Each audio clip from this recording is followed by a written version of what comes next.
So former Cleveland Cavalier Ricky Davis had reflected on his time playing with a young rookie LeBron James and some of the politics that were at play.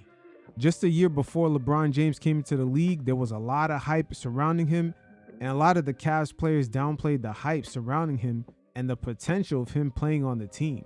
And you got to feel for Ricky Davis because during those interviews, he didn't really say anything crazy. But the overall sentiment in that locker room was like an 18-year-old leading us to the promised land. They sort of downplayed it. And that sentiment kind of rubbed off as if it came from him.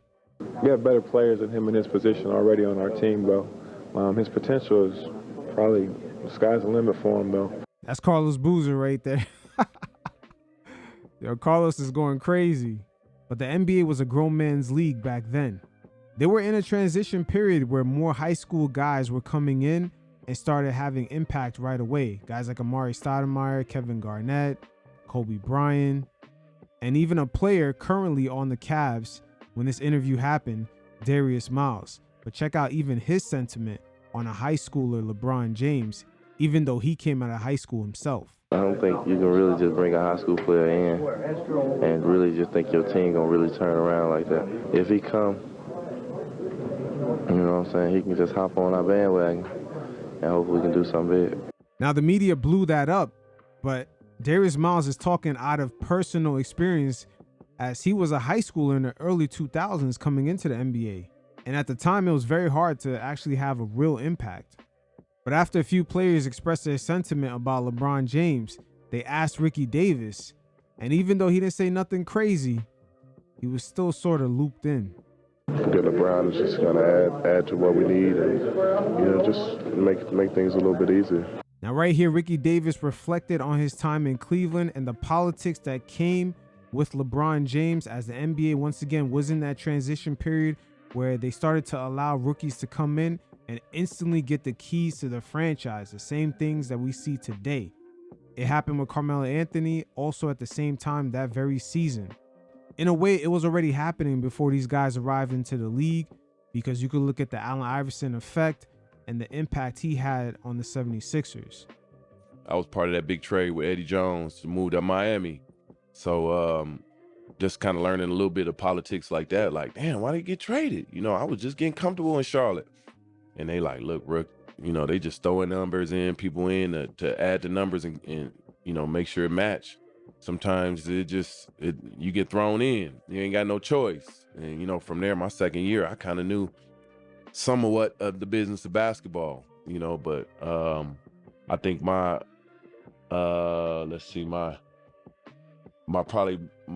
first time learning the business of basketball was Cleveland, my big experience with that LeBron and being traded and all that stuff. Just seeing how it, before he got drafted, the year of what kind of team you got and how, you got a good nucleus of team that can survive in the East, that can make it to the playoffs, but you want us to lose, and it makes sense, and it worked for what they've tried to do. So sometimes it don't work. Me, D Miles, Boozer, Ilgauskas. Yeah, we had. Yeah, that was the team y'all was talking shit about on Andre LeBron. Miller. They were saying, I remember that year. Yeah. See, even Tony Allen knows. Yeah, I was talking shit about LeBron.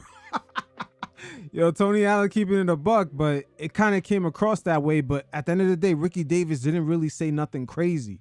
It was really Boozer and D Miles, the way D Miles kind of brushed it off. But I think D Miles' perspective was from a player who was also coming out of high school, and he really couldn't impact the league because it was a grown man's league. I remember that year. Yeah, that was it. Mm-hmm. And you know what? I cleared the air for some of them, because what they were saying was real. If you from a basketball standpoint, there is no rookie gonna come in here and help you win no championship.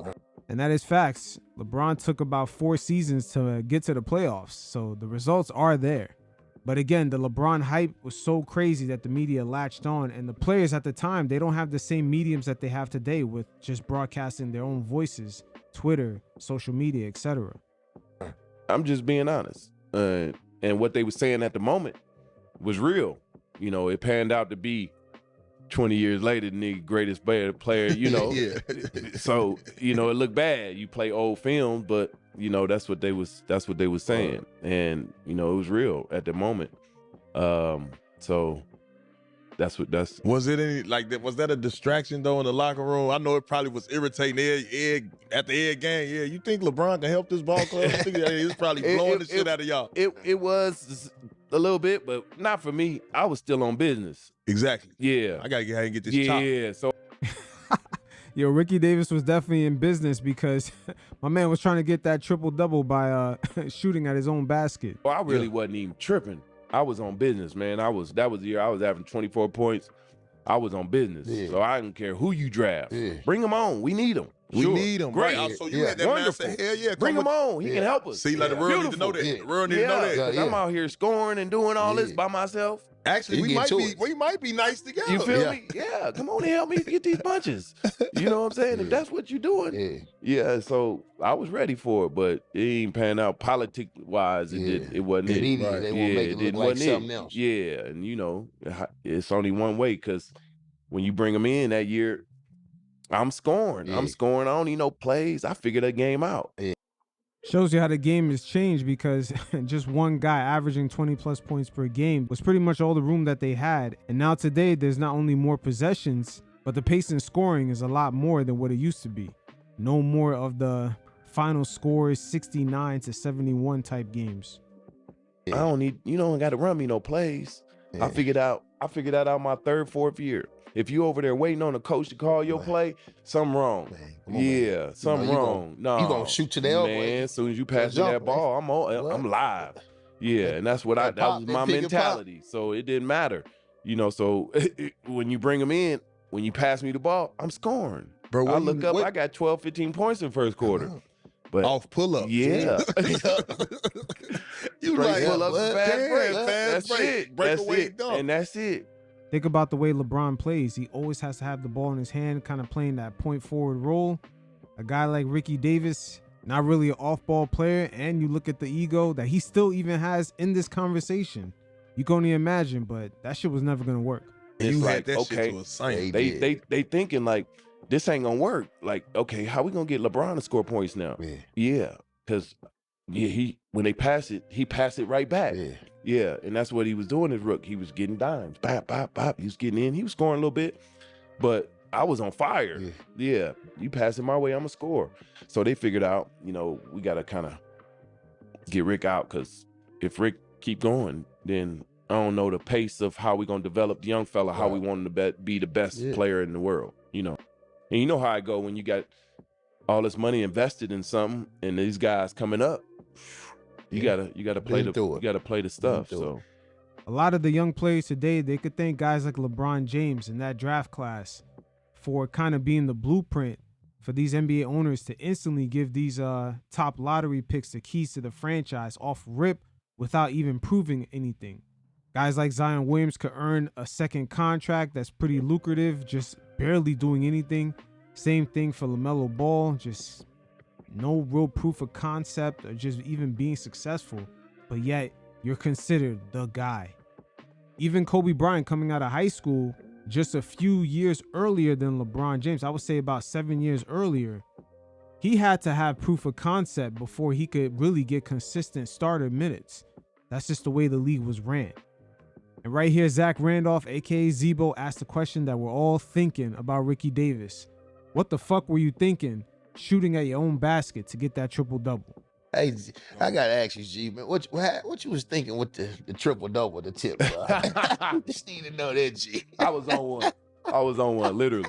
No, but man, you know, it's a story to it. I was 5 games away from the triple-double. That's what they don't say, though. They won't go back and look. I was 5 games away from a triple-double, whether it was 1 rebound or 1 assist. I always had the points. All right, it was 1 rebound or 1 assist. 5 games straight, G. All right, I kid you not. Right. So now I'm trying to get it. I don't get it.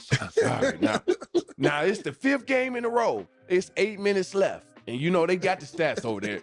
Milt Palacio look up and say, you need 1 more rebound, nigga. I'm look up. Ooh, it's 8 minutes. I got this.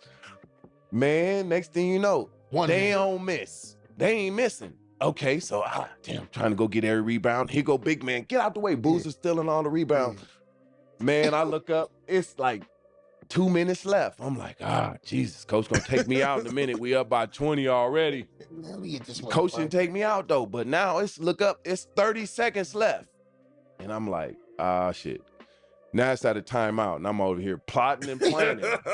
I'm gonna get this triple-double. That's all I nigga thinking about. Do I go down there and throw it off the glass and try to get it back real quick? I'm gonna shoot it fast and try to get it back. I say, nah, this ain't gonna work. All right, so you know what? I can go back on my rim. That's what I'm thinking in my timeout now. I'm probably like 20 years old. You know, I'm wilding. I'm like, I'm gonna go back and just shoot that joke and get my rebound. Man, that was the worst thing ever. They talk about that shit for the next Boy, they talk about that thing forever, man. Right now to this day. But I told him, you know what? I'll be the one to try to chase triple doubles. You know, I'm chasing triple doubles, man. Man, but you know what? You know, they made a big deal about it. And a month later, Bobby Sura did the same thing. A month later. But say why he don't get the same thing? Yeah, we Rick gotta don't get. pull it up. We gotta pull it up. Bobby Sura. Yeah, a month, 2 months later, Bobby Sura did the same thing. Come on. I kid you not. Yeah, check it out. No, we gotta check it out. We gotta check it out, Tim. Yeah, and our Greek Freak and them did, you know, it's what they doing. That's what they do. They chasing, you know, triple double. But that was a story on that triple double. Yeah, man. Sloan was crazy. He was going nuts over there, man. But I was telling him I wasn't even thinking about that game. I was in my own little bag. Right. But yeah. And I'm telling you, had that mindset anyway, shit. Like, I was in my own. I mean, you had to be, man, in that league. You got to turn that beast on. And that's how it was, man. Ricky Davis. The reason why they made a big deal that he did it is because he was doing a lot of dumb shit way before that. If you go back and look at some of his photos, he had the crazy sideburns. My man Ricky was definitely on one. But that type of aura is what hurt him when LeBron James came to the team. They did not want that culture festering over and giving the rookie kind of a bad blueprint on how to be during his time in the league. And even throughout the sit down, that whole aura of I gotta get mine, that's how the league used to be. Carmelo Anthony displays a lot of that attitude even today when he's talking about his time in the NBA. But unfortunately, as the eras do change, guys have to redevelop their mindset. And in today's game, that same mindset would not work. That's really the clash Carmelo Anthony had when he was in OKC, Houston, and even with the Lakers to a degree. But there you have it. If Ricky Davis only had a medium to kind of clarify himself when LeBron was about to get drafted to the team, the players could have spun the narrative right back that they weren't really hating on LeBron. They were just stating facts based off of how the league was constructed at the time.